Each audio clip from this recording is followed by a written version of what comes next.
يا صباح الجمال صديقي المتابع، اخباركم ايه؟ يا رب تكونوا تمام وبخير. شرح صفحة اسمها مخططك المالي من كتاب اسرار عالم مليونير.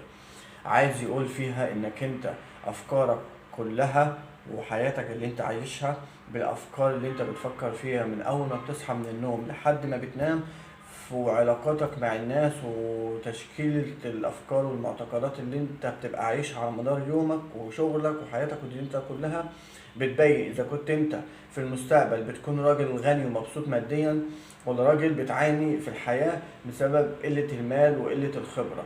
بيبين في الكتاب انك انت تقدر تخلي المستقبل بتاعك زي ما انت عايز بالظبط، يا اما عكسه.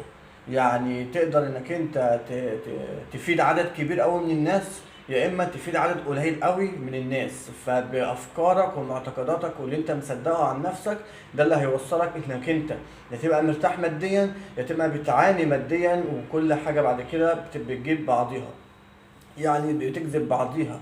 يا انت يا اما انك انت بتكون الشخص المنتج طول الوقت، يا اما الشخص اللي بيعاني طول الوقت، مش عارف وقتك بيروح في ايه، مش عارف ايه اللي انت بتنتجه طول الوقت.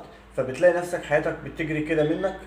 فمخططك المالي بيساعد انك انت فين، وضعك ايه دلوقتي، وايه اللي انت بتجهز له لقدام، ايه اللي انت مستعد له لقدام عشان تقدر تبقى في حياة ممتعة طول الوقت.